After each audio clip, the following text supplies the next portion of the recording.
प्राण इंद्रियों को धारण करते हैं उनको जीव बोलते हैं, और जो मन बुद्धि प्राण इंद्रियों को धारण नहीं करते हैं उनको ईश्वर बोलते हैं।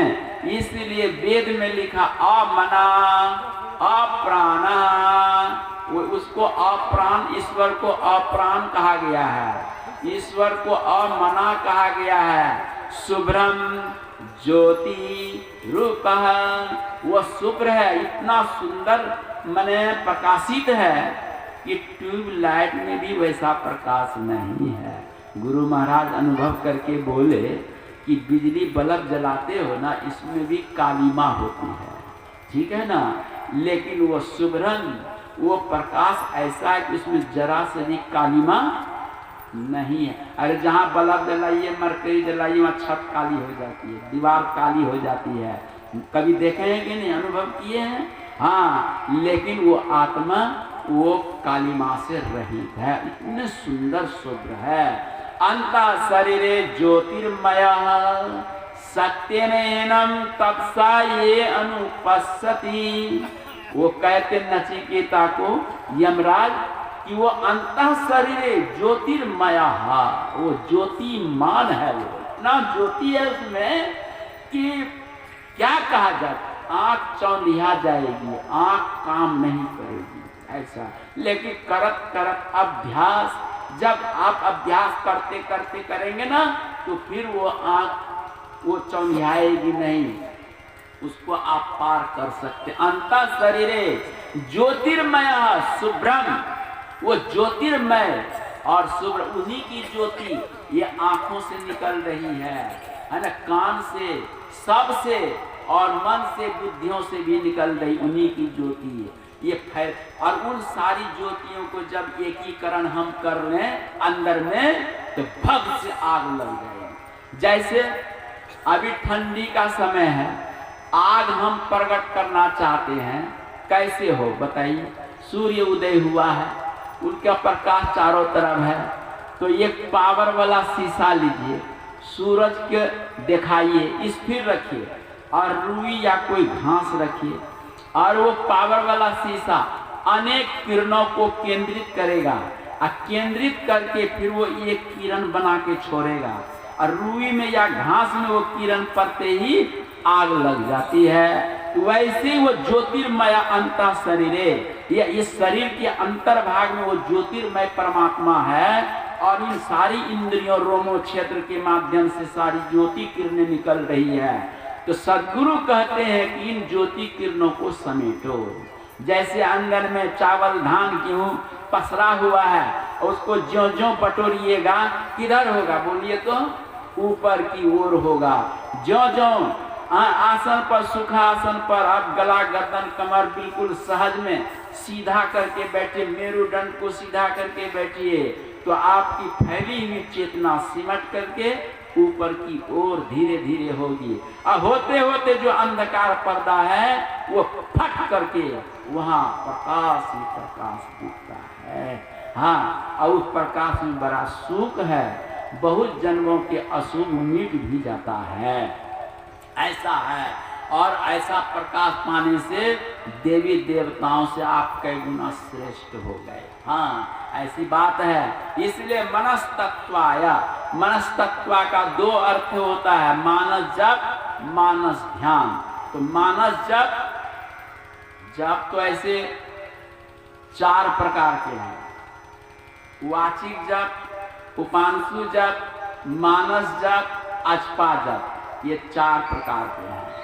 वाचिक जप बोल बोल करके जो गुरु ने मंत्र दिया, बोल बोल के हम बोलेंगे आप सुनेंगे, आप बोलेंगे हम सुनेंगे, इसको वाचिक जप बोलते हैं। वाचिक जप से 100 गुना श्रेष्ठ उपांशु जप होता है। ओठ दोनों हिले, आजू बाजू में संग साथी है, उनको सुनाई शब्द न दे लेकिन महसूस होता है कि कुछ वो बोल रहे हैं, ठीक है, उसको उपांशु जप बोलते हैं। उपांशु जप से 1000 गुना श्रेष्ठ है मानस जप होता है। मानस जप मतलब किसी बात को आप दोहराते हैं, सोचते हैं, आवृत्ति करते हैं। वैसे गुरु प्रदत्त मंत्र को चलते फिरते उठते बैठते काम धाम करते, शुद्ध अवस्था हो चाहे अशुद्ध अवस्था हो, हमेशा दोहराते रहना चाहिए। क्या करना चाहिए?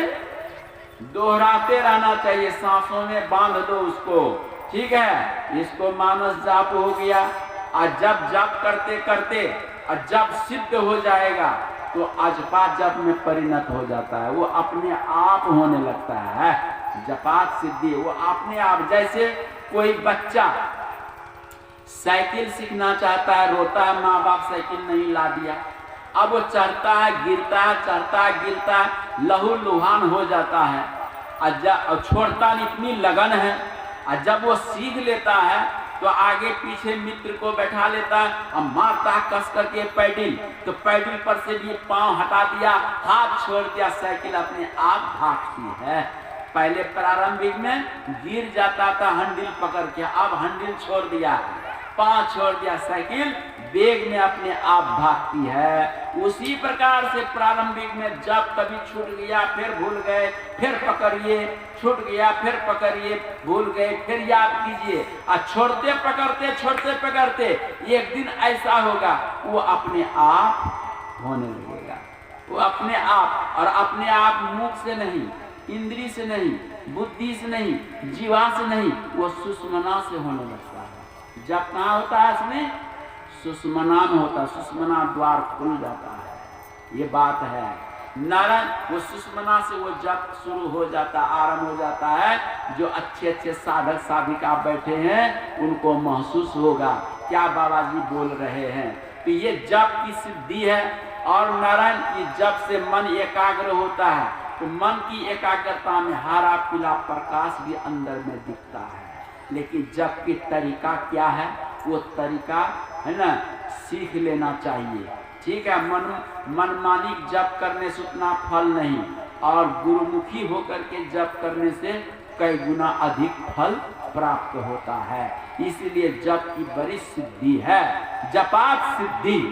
पतंजल योग दर्शन में लिखा है जपात सिद्धि, जप से सिद्धियां प्राप्त होती है। गुप्त से गुप्त बात को आप जान सकते हैं, और वो जप से किसी को कुछ आप बोल दीजिए, पढ़ करके फूंक दीजिए, वो हो जाएगा। एक फौज में, जमुना बिहार दिल्ली फौज में थे, एयरफोर्स में, उनके मित्र का एक बच्चा था, सिर में दर्द के कारण बच्चा रो रहा था, लेकिन मुंह में बोली नहीं।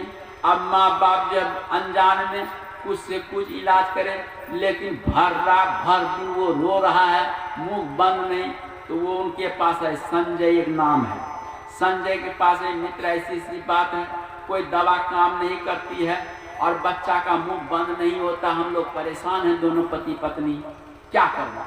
कहा कि चलो, बड़ा वो ध्यान करता है लड़का, तो गए और सरसों का तेल लिए और वही गुरु मंत्र को पढ़ के फूंक दिए और ललाट में लगा दिए। लगाते ही वो बच्चा शांत हो गया। ये जादू मत करना। हाँ, ये भी बात हम बता दें, मैंने प्रभाव एक तो बता दिए, लेकिन ये जादू टोना ठीक करने के लिए मंत्र नहीं मिला है, अपना कल्याण करने के लिए मिला है। हाँ, सिद्धि आ जाए इसको छुपा के रखो, नहीं तो संसारिक लोग चैने रहने नहीं देगा, मुफ्त में तुमको खोखला बना देगा। ये भी बात हम बता रहे हैं। बड़े सिद्ध मंत्र है, जो लोग जो 8 दिन 9 दिन भुगते, बेकारे भुगते हैं। गुरु युक्ति से इस जप को 8 दिन 9 दिन संकल्प लेकर के भूखे जप करो, सिद्धि हो जाएगी, तुरंत सिद्धि हो जाएगी, चुटकी बजाते हैं। लेकिन तुम सिद्धि को नहीं, और दलिया लेके पहुंचते हो नदी के किनारे, घास शरीर को एकदम सुखा करके भूखे प्यासे मारते हो। ये हठ योग, ये हठ योग से कल्याण में कलयुग चल रहा है, वातावरण बड़ा अशुद्ध है। हठ योग मत करो, राजयोग करो, सहज में सब काम हो जाए। क्योंकि विज्ञान युग चल रहा है, विज्ञान युग में सब कुछ सहज आदमी चाह रहा है, इसलिए सहज में विज्ञान युग में भगवान भी प्राप्त हो रहे हैं। इसलिए सहज योग अपनाओ, मानस जप, घर बैठे सिद्धि प्राप्त कर लो। इसके विषय में बहुत सी बातें हैं, हाँ, लेकिन थोड़ा सा मैं दिग्दर्शन आपको करा दिए, समय अनुकूल फिर हम बताएंगे। मानस जप, मनस तत्व का 2 अर्थ, मानस ध्यान होता है। ध्यान जो है 3 तरह का होता है, पूर्णिमा ध्यान, दूसरे में होता है प्रतिपद ध्यान, और तीसरे में होता है अमावस्या ध्यान। आँख खोलकर अपने इष्ट देव को देखना, इसको पूर्णिमा ध्यान बोलते हैं। आधी आंख बंद आधी आंख खुली, ये ध्यान जो करते हैं इसको प्रतिपद ध्यान बोलते हैं। तो इन दोनों ध्यान में आंख में कष्ट होने का, रोग होने का डर है, इसलिए ये दोनों ध्यान संतों ने निषेध कर दिया। तो अमावस्या ध्यान करो, अमावस्या ध्यान आंख बंद। जैसे अमावस्या की रात्रि में घोर रात अंधकार घोर रहता है, आंख बंद करने पर घोर अंधकार रहता है। उसी घोर अंधकार में बैठ करके दिन में ही रहनी में ही दीनी उसन स्थिति विधि जाने, हाँ, ताकि गतिमति अबरु न जाने, बुझहु ब्रह्म ज्ञानी। हाँ, ये नानक देव जी महाराज कहते दिन में रात, रात में दिन। अभी क्या रात है कि दिन है? दिन है, तो आंख बंद करके देखो रात है कि दिन है? रात है। इसलिए नानक देव जी ने अनुभव करके कहा दीनी में ही रहनी, रैन में रात, दीनी में ही रहनी, रैनी में ही दीनी, रैन में दिन और दीन में रात। ये उसन स्थिति विधि जाने, ये तरीका विधि जो जानता जान करके करता, तो ताकि गतिमति अबरु न जाने, उसकी गतिमति को देवता भी नहीं जान पाते। तो साधारण मनुष्य से का कथा हम क्या सुना रहे हैं उसकी कथा कहानी को। हाँ, ये गुरुमुख अखत कहानी, ये गुरुमुखी की अखत कहानी है, वर्णन नहीं कर सकते इस कहानी की। हाँ, ये बात है। इसलिए मानस ध्यान की बड़ी महिमा है मेरे भाई बहन।